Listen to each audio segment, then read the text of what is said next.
Hello, everybody. This is K Green 829, and welcome to the AAC Wrap-Up Show. Today, we are going to be going over Week 4, and today is going to be a little bit of a longer episode because I'm going to be trying to experiment with some different segments, and I'm open to cutting them to reduce the run time of this. It's all up to you guys on what you guys want to see.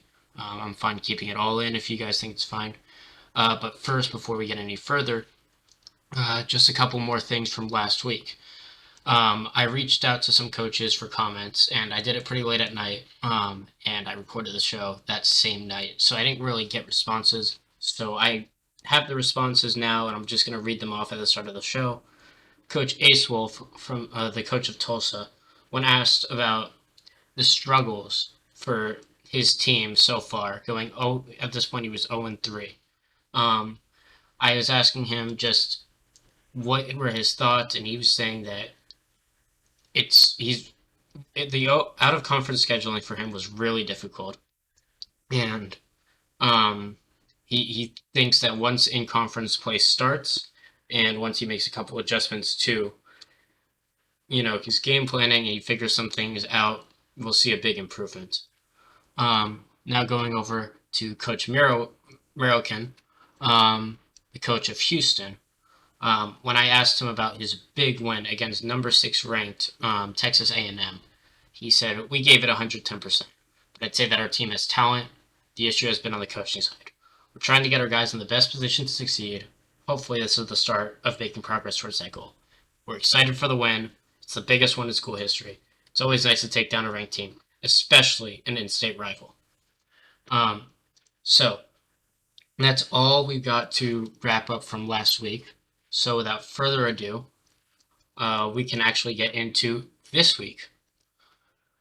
So once again, we're going to start off with the results.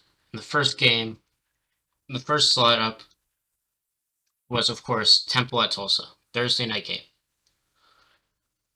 First game of in-conference play for the AAC, and it was a big one. Temple versus Tulsa at Tulsa. And Tulsa actually did not have enough to come away with the win. They lost 14-10, and it was a very close game. Going into the fourth quarter, Temple was up 14-3, and Tulsa made a really big push at the end. They were able to get 7 on the board to bring it in within 4. They just could not complete the comeback. It was a really close game, and at the end, it probably could have gone either way. Temple gets the win, though. Tulsa had some problems with their quarterback, 25 for 50 completion percentage, 1 touchdown, 2 interceptions. Just did not look pretty. Once again, had lots of trouble getting the run game started. Top rusher, 5 attempts, 14 yards. Then their other 3 attempts for 8 yards, and then 3 attempts for 6 yards. Tulsa just had a really hard time getting just yards on the ground, but through the air, they showed some promise. Rashawn Madison, 16 targets. He only caught 8 of them, so that's 50%. But with that, he got 87 yards. It's about 11 yards per catch, which is very promising.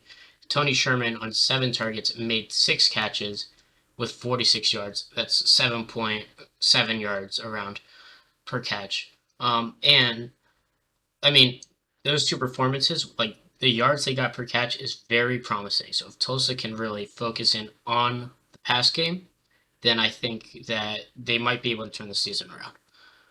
Going on, we have our player of the game, and I have to give our player of the game to Matthew Cunningham. Wide receiver for Temple, only 5 targets, only 3 catches, but 121 yards and 2 touchdowns. It's 40.33 yards per catch. And if we go through the play-by-play and we look at his receptions, so he started off the game, his first reception, 69-yard touchdown. Second one, 46-yard touchdown. 2 huge plays going for touchdowns. And then later in the game, he had a 6-yard reception, which is really pulling down the average. Of course, like if you were to take away that last one, that 6-yard catch, you get 115 yards between the 2. You divide it by 2, that's 57.5 yards per catch. Matthew Cunningham was an absolute beast for Temple, and I look forward to watching him build on this performance. Next up, we have USF at East Carolina University. 1-2 team East Carolina. USF is 0-3. So big game for both programs. Both are trying to find their footings. East Carolina comes away with a dominant win, winning 33 of 14. I mean, what did East Carolina? East Carolina could do nothing wrong. Their quarterback, 368 yards to the air, 5 touchdowns. Okay. Um, Starting running back Ryan Gobert, 8 targets, 5 catches, 199 yards, and 2 touchdowns. And then on the ground, 11 attempts for 24 yards. Not too good on the ground, but he made a huge impact through the air. He was the impact player for that. And then you look over to the defense. LJ Moran, 12 solo tackles, 1 assisted tackle, 1 TFL, a forced fumble, and a fumble recovery. So I had to split the player of the game between all three of them. Steven Rivero, Ryan Gobert, LJ Moran. All deserved to earn that player of the game. So I don't like giving it to multiple people, but it was a real toss up. I couldn't decide who to give it to. Other news for this game: ECU's kicker, Shaquille Iosova, 3 for 5 on extra points. Just a very bad showing. So I don't know what's going on there, but that should be something to keep an eye on. If you're missing extra points, like of course it doesn't matter in a 33-14 win, but if you get into a close game, those 2 points that he missed could be a huge difference. So something I would keep an eye on. That's all I really have to say about this game. It was an exciting game. ECU again showing off that they might have what it takes to come back and kind of turn their season around. Next up, we have Cincinnati at UCF. So this game was the game that I was excited about going into this week. This is two AAC powerhouses, number 2 and number 3 respectively. I had Cincinnati at 2, UCF at 3 going into this week in my AAC rankings. And this game did not disappoint. It was a little bit low scoring, but UCF comes away with a 14-0 win against Cincinnati. They absolutely blanked them. Cincinnati could get nothing, and they take their first loss of the season against UCF. This was a huge game for UCF. Quarterback Jonathan Levine looked great. 31 passing attempts, 23 completions for 301 yards. They just looked amazing. But if I have to call out one player of the game has to go to Steven Herter, UCF's running back. On the ground, 26 attempts for 104 yards, a touchdown, and a fumble. And then through the air, 9 targets, 7 catches, 83 yards, and 11.86. That's 11.86 yards per catch, and he had another touchdown through the air. I would also like to highlight, well, not the player of the game, I would like to highlight UCF receiver Gary Dominguez. 6 targets, 6 catches, caught everything that went his way, 100 yards, no touchdowns. So I couldn't give him player of the game because Steven Herter was just on a whole nother level, but Gary Dominguez played his heart out and had an amazing game. So I just wanted to highlight him before we move on to the next game. Again, another person I want to highlight, a lot of people had good games, but Thabo Fowler, strong safety for Cincinnati, got 11 tackles, 0.5 TFLs. He even got half a sack. Again, just a strong safety to be making an impact. Like, this is just a strong safety who's going around. He's making an impact wherever he can. It was fun to watch him. Next up, we have SMU at Houston. Okay, so we have Houston coming off their huge win against number 6 Texas A&M, and they're SMU verified thing. They're coming off, they're 0-3. They're looking for a win, and SMU is going to get it with a 34-10 win over Houston. Disappointing loss for Houston, and I reached out to Houston coach American, and I got no comments on the response. From what I was able to pick up, it was a tough game for him and his team. He's disappointed with the results, and I have inside sources telling me that as a result of the disappointing result of this game, there will be some changes coming to Houston's offense to try and fix that team and try and figure out what's going on. That team has a lot of talent, and the players know it, the coaches know it. They know they should be performing much better than they are, but they just aren't. So they're going to look to make some changes on offense to see if that fixes it. I reached out to SMU verified thing, for comment on coming up with a huge win against Houston, especially after they come off of a huge win and they're flying high. He said this. He had this to say: "Well, it's no secret that the start of our year has been terrible, but I knew if we stuck with it, we would break through, and that happened today. Graham was asked to do a lot, and he delivered marvelously. The defense continues to do its job fairly well. Special teams has had a good day. Coaches were happy. I mean, it really was a great team effort, which I can agree with him. I mean, the team really did everything they could to pull that one out, and they looked great." He goes on to say, "Now that we know what it takes to win, we're going to try and keep that momentum going. 9-3 is still a goal that we can attain. It's going to be tough. I think after this, however, we are definitely up for the task." I love the Sorry about that. I love the confidence by Coach verified thing. Just, you know, he's 1-3 and he's already looking forward. He's like, "Hey, 0-3, starting off 1-3 is not too bad, because I mean we could still end up 9-3." He's looking forward to that, and he has the confidence. He's really showing that he believes he can take this team far, and this team has some potential. So I'm rooting for him. Talking about Tyler Graham, that's the quarterback for SMU. Verified thing said he had a great game, and he did. 65 attempts, 36 completions, 401 yards to the air, and 4 touchdowns.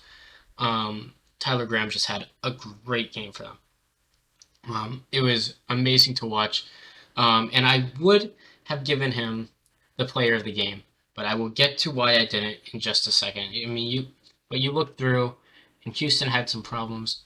They have some great receivers, but they just have trouble getting them the ball. Robin Schaefer, 12 targets, but only 2 catches. And the worst part is he made the most out of every catch he made.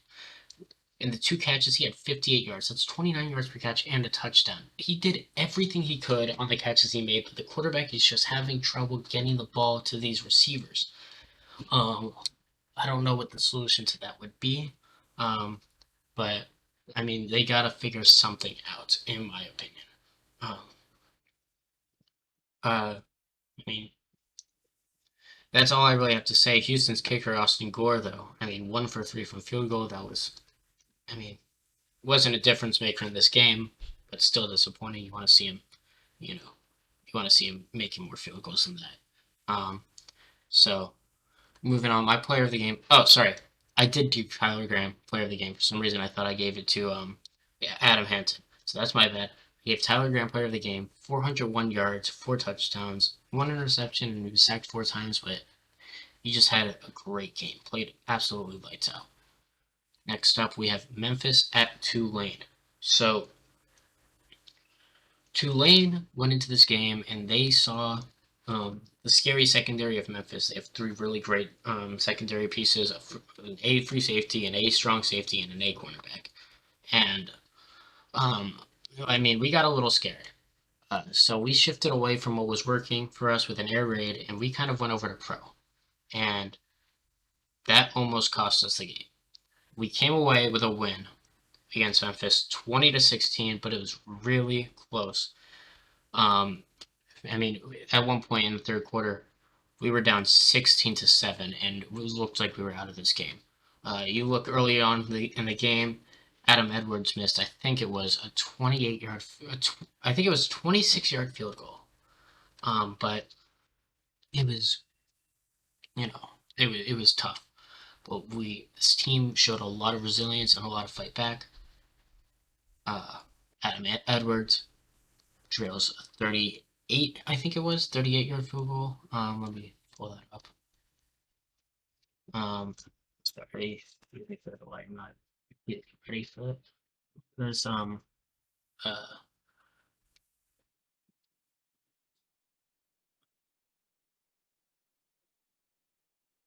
But in the third quarter, hold on, I'm just trying to find it. In the third quarter, Adam Edwards drills a 40-yard field goal to bounce back from that earlier miss, and he makes it 10-16. It's a one possession game, and that was in the third quarter. You keep going further, and in the fourth quarter, Adam Edwards makes a 38-yard field goal. It's now 13-6, and this next drive was just this next drive was just something to watch. Tyler Smith, running back for Memphis, picks up 44 yards and gets out of bounds. And a lot of people on the Tulane sideline are thinking the game's over. A lot of people on the Memphis sideline thinking the game's over at that point because Memphis is now, you know, they're now in scoring range. If they score, they pretty much put this game away. But the ref calls an illegal shift penalty on wide receiver Stephen Collins, calling it back. They end up punting. And on a drive where it started off with an 11-yard carry by Hector Lee, Alexi Patterson loses two. Bronson Morrow then throws a bomb to his favorite target, Fernando Thomas, 58 yards. And Alexi Patterson caps off the drive with a 5-yard rushing touchdown. With the extra point from Adam Edwards, makes it 20-16, and Tulane is able to hold on for the victory. It was an exciting game. That game-winning touchdown by Patterson came with less than 5 minutes left in the game. It was just, a great game. So I recommend going through the play-by-play, at least fourth quarter. It was a very exciting game to just read through. Um, a little bit news about Tulane before we get into the player of the game. Um, During the interview, Coach K Green 829 was he was quoted saying that he may look into changing, like giving the other running back Hector Lee some touches, but he doesn't think he's ready to move on from Alexi Patterson. Since then, in training, we have heard reports that Hector Lee has been putting on a show, and the coaches are starting to change. They're starting to have a change of heart, and they're starting to think Hector Lee might be the guy at running back. So I don't know what's going to happen, but for now, it looks like in Week 5 against out-of-conference opponent Indiana, Coach Pierce-wise, Hector Lee will be the starting running back unless anything changes. Um, okay, so going back in, Player of the Week has to go to Fernando Thomas. Of course, he had that great 58-yard catch that set them up into scoring range. 16 targets, 10 catches, 252 yards, and a touchdown. I mean, out of Bronson Morrow's 353 yards, Thomas had 252. That's only 101 yards, like spread out among the other players. Just a great game. Again, really close one. Tulane moving forward is saying that they're not going to play to beat other teams. They're not going to play and change what they're going up against to try and fit the mold and try and beat out other teams' defense. They know they have the talent on offense, and they are going to stick with what they have. And I mean, you see, they were doing great when they were playing to their strengths. They move away from it to try and play to the scheme. Close game, barely come away with a win. So that's my thought process on that. It's a good choice. Next up, we have a marquee matchup. Navy at Air Force. This game is huge. Always is. It's not as flashy, it's not as coveted as Navy Army. Okay? And that's true. But this is still a big game that's always exciting to watch. And both teams were excited, but I think nerves got to them a little bit. At the end of the first quarter, Air Force was up 13-0, but teams started picking it up in the second quarter. That's where almost all of the scoring happened. The Air Force puts up 14 points and Navy puts up 7. The score at this time is 17-7, and Navy pushes for a comeback in the fourth quarter. They are at 6 points scored in the fourth quarter, 17-3 down by 4, but they ran out of time. They cannot get the comeback. Air Force takes it 17-3. 17-13. Sorry, my bad. Um, I mean, Before the game, there were reports that Navy was not happy with Coach Syndicate, and that they may be looking to move in a different direction. And at this point, it was, you know, this was a very tough thing for. This was a tough game for Syndicate, but our just a couple hours after the report came out that Navy might be looking to move on from their coach Syndicate. I got word that Coach Syndicate may already have another job lined up at ODU of all places. Apparently, Old Dominion would be delighted to scoop up Coach Syndicate from Navy. Um, it'd take him out of the AAC, which would be a big move as he is currently the AAC commissioner.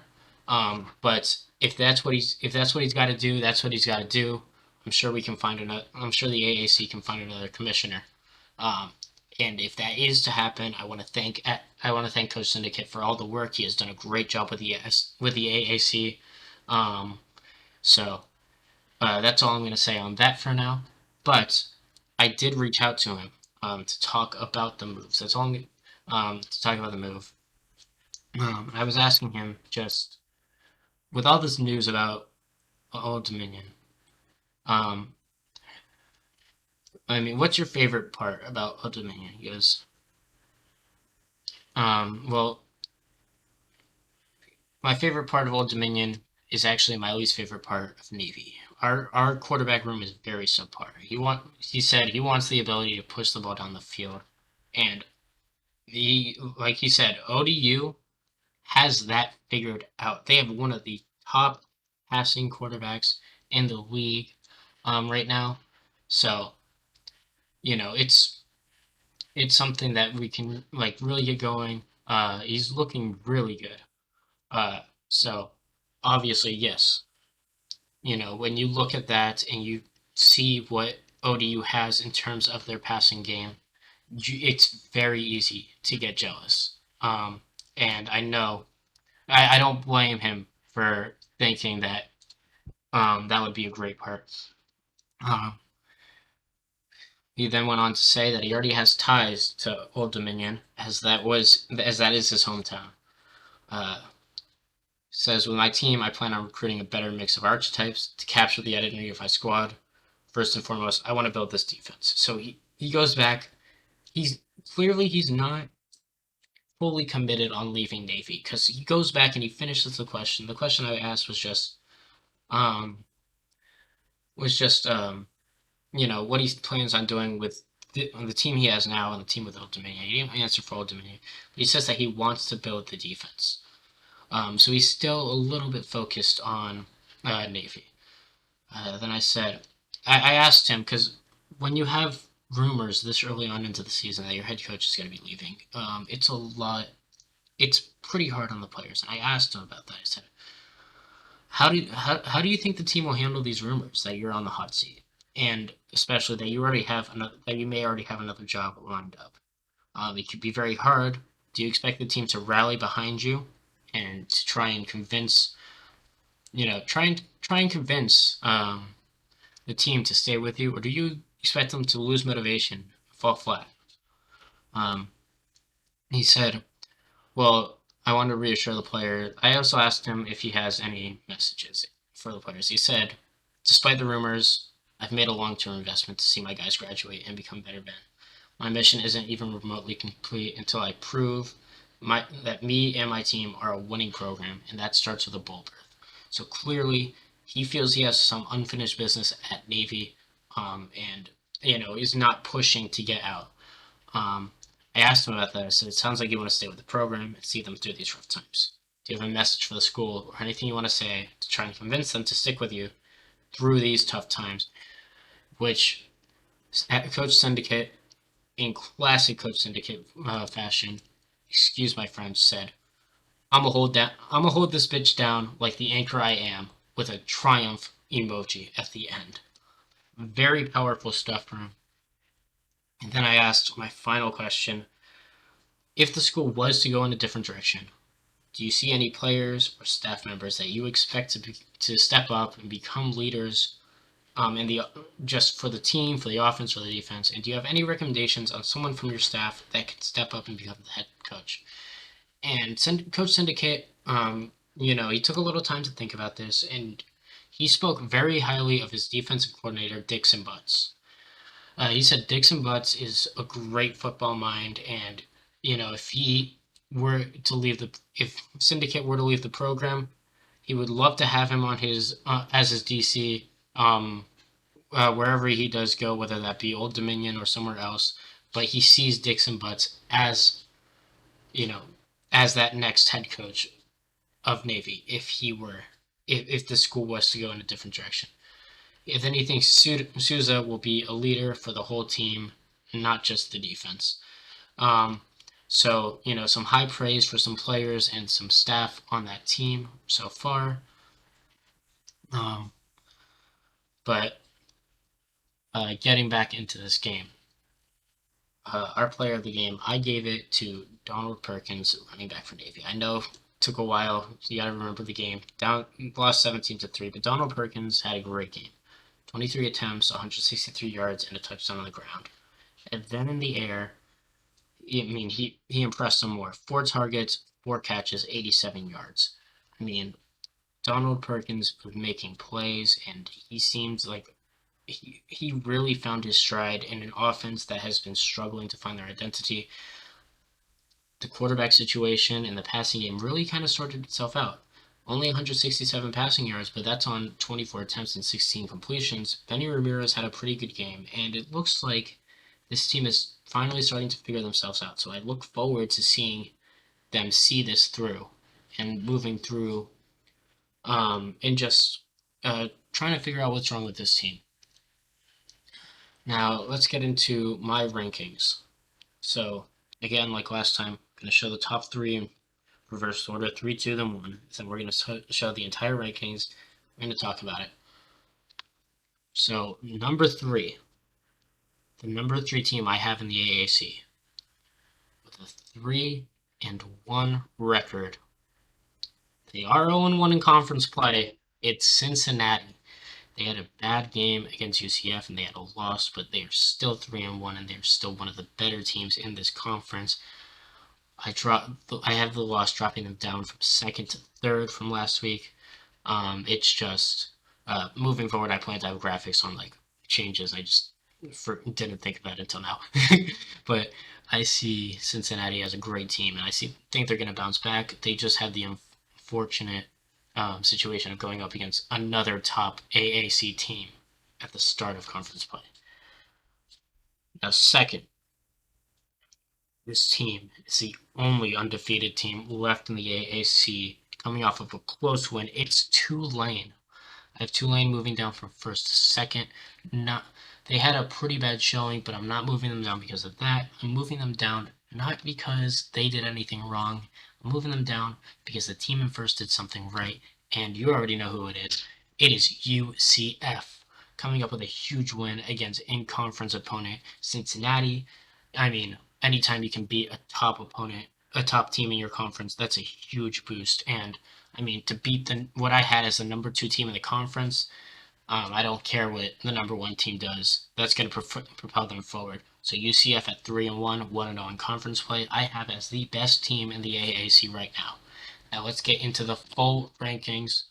Let's get into the full rankings. I have UCF at 1, Tulane at 2, Cincinnati at 3. Temple, with their win against Tulsa, it's now 2-2. I have them up to 4th. And Houston, I had drop from 4th with their disappointing loss to SMU. I have SMU 1 behind them. Even though SMU got the win over Houston, I still feel that Houston is a better team. And, Houston showed what they are capable of against Texas A&M. I feel like that team is still in there, just trying to find themselves. So I still have them above SMU, but if anyone wants to really argue that SMU should be above Houston, I can also see that. Keep going. Memphis at 1-2. They had a great game against Tulane, which definitely moved them up in the rankings. Even though they couldn't come away with the win, they showed they showed that they were a solid team and that moved them up. East Carolina at 8. At 9, I have Tulsa. I had them ranked very highly, but with all these other teams getting wins and them losing to Temple in conference, I had to drop them. I still feel like they are one of the most talented teams in the AAC. They are just having some trouble figuring things out. At 10, I have Navy, and at 11, I have USF. Um, so I'll have more to talk about this later, but for now, let's move on to the AAC discussion, and this is just going to be just talking about what's going on in the AAC. So, I mean, you look at just like a quick overview of stats. We'll start off with that. Leading the league in passing yards right now is Tulane quarterback Bronson Morrow. Um, 1,333 yards. He just, he's just dominating in the pass game, and he's got 7 touchdowns, which is actually second in the conference, only behind Steven Rivero out of East Carolina. He has 1 interception, which is the second least behind only Kyle Higbee of USF. But not too much else to say about passing categories. Go over and we start looking at the rushing, and of course, Stephen Herter and Donald Perkins are the top 2 running backs in the AAC. They are both just so good. They've been great. But I would like to highlight Mike Perkins, Temple quarterback.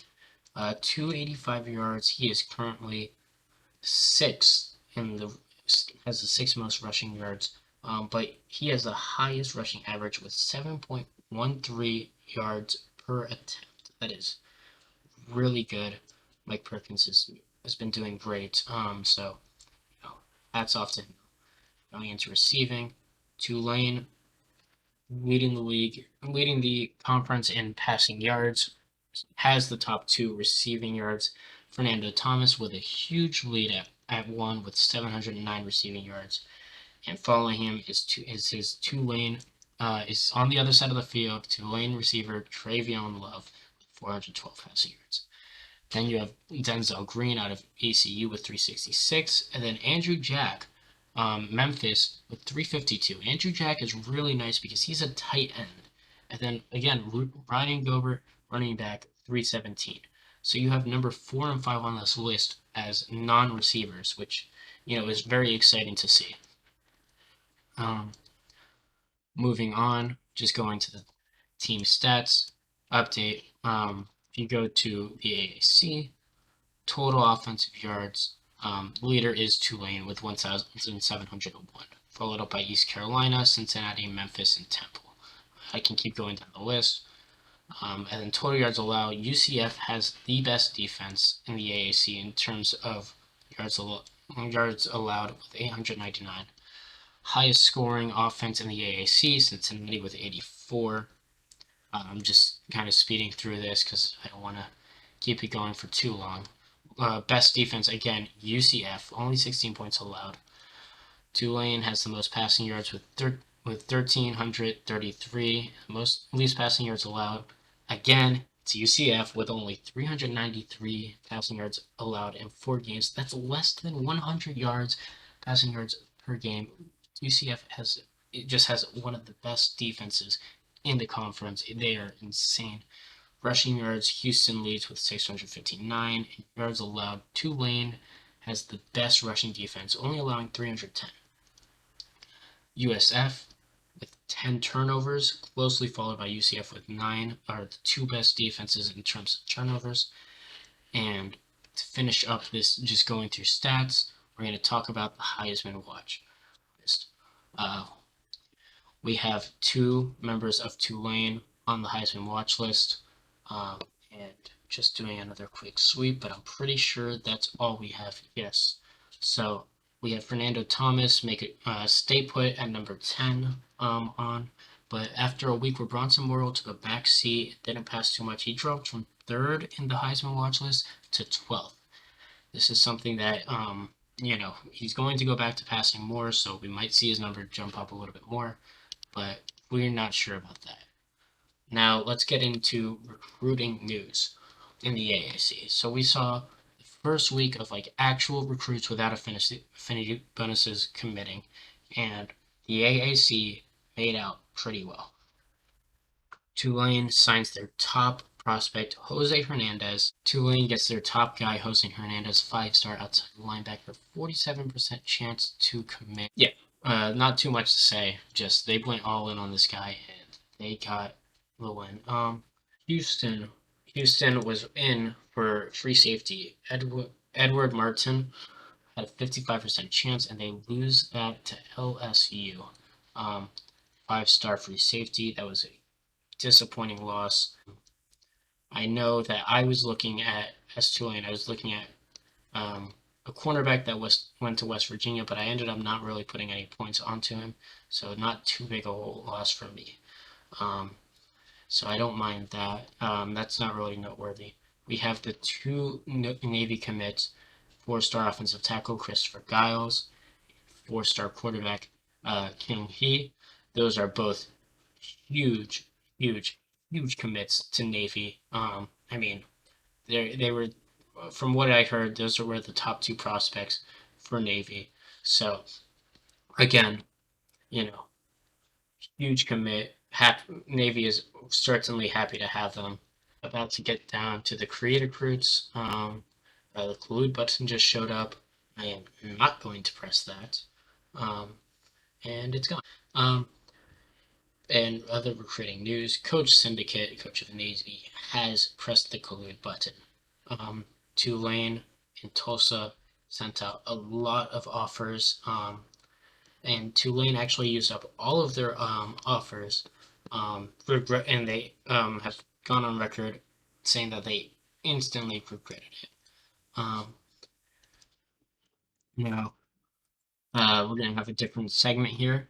This is going to be a segment where teams can kind of they can DM me and they can say, just talk about their offense or their team or their defense isn't doing as good as as they think they should, and they want some advice.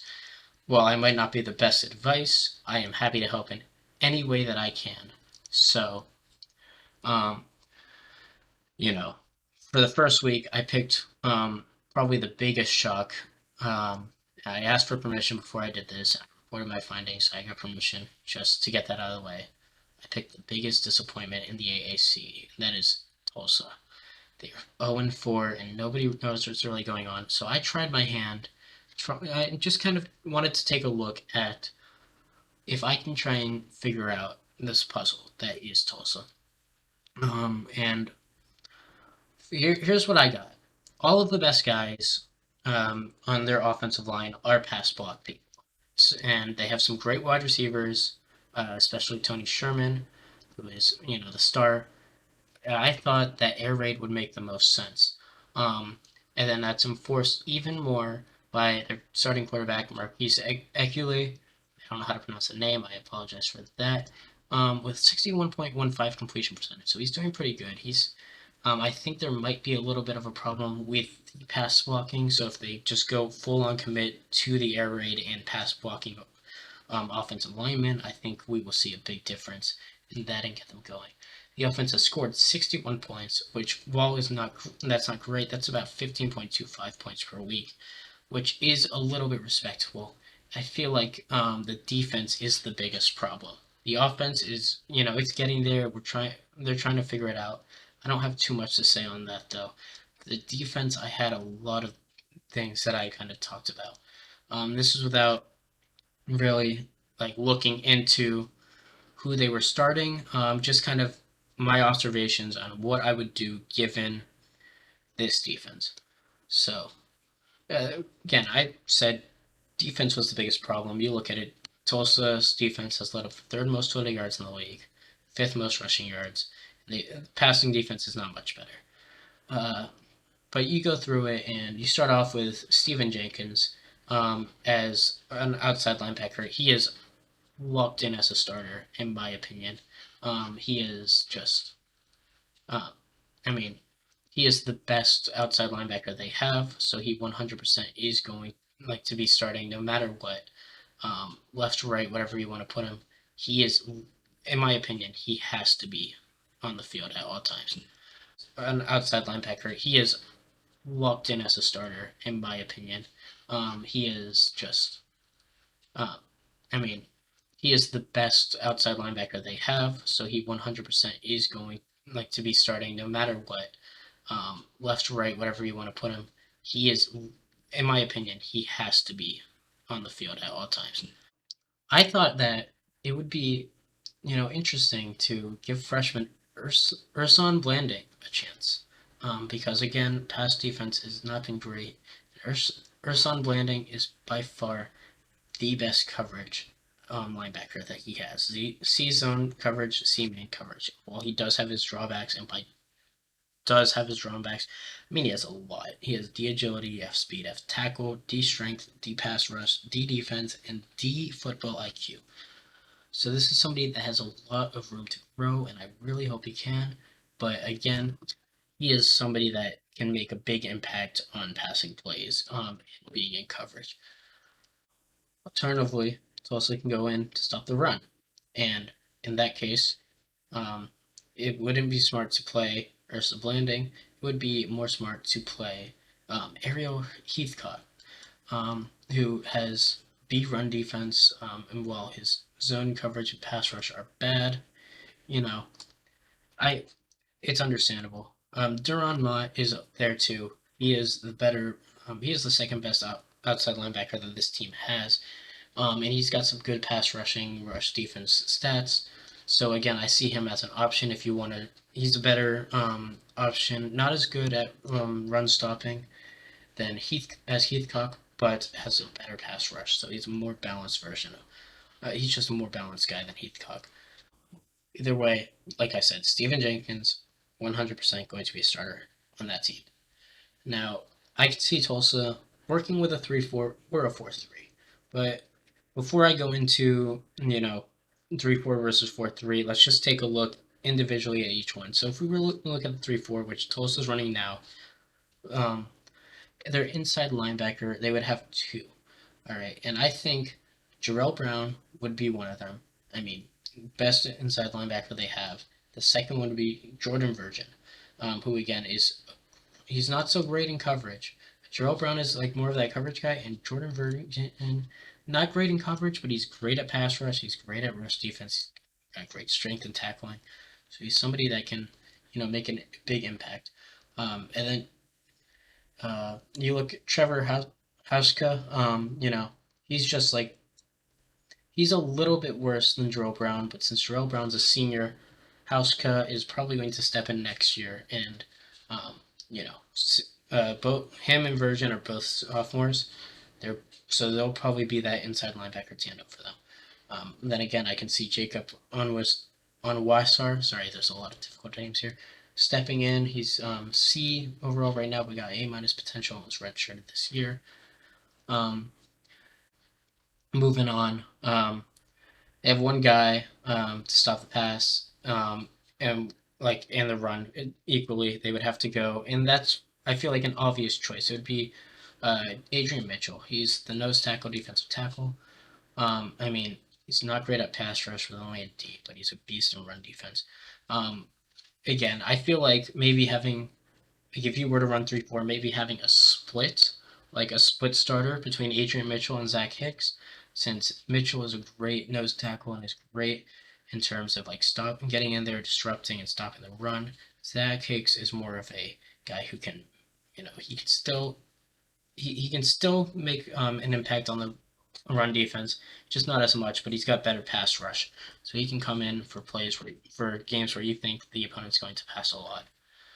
Um, And then as far as defensive ends go, I mean, Freddie, they have a lot of really good defensive ends. I mean, you count them up, that's 6B defensive ends. I mean, it's absolutely insane. But the top choices are obviously going to be Gervasio and Andy Gurrell. Just one's a speed rusher who's better at pass rush. The other is a run stopper who, again, better as the name implies, is better at run defense than pass defense. They just make a good pairing. They're both really good athletes. They complement each other with their skill sets. So, you know, I like that. And then for the cornerbacks, there are a lot of good options. Okay, we have 1A cornerback in Rocky Rosario, and 2, 4, 6B cornerbacks. And you got a good split of man and zone. So I feel like, just depending on what the opponent's running, whether you want to go man or zone coverage, you can have two different cornerback groups that go in. And then if we go to 4-3, again, defensive tackle would be Adrian Mitchell, Zach Hicks are starting, and the linebacker would be switching between Jarrell Brown and Jordan Virgin. That would be the inside linebacker. I personally think that 3-4 is a much stronger system for Tulsa, just because they have that extra depth of Trevor Hauschka at inside linebacker who can come in and just, you know, again, better. I always feel like it's better to have another inside linebacker than another defensive tackle, but that's just my personal opinion. So that's all I have to say about Tulsa.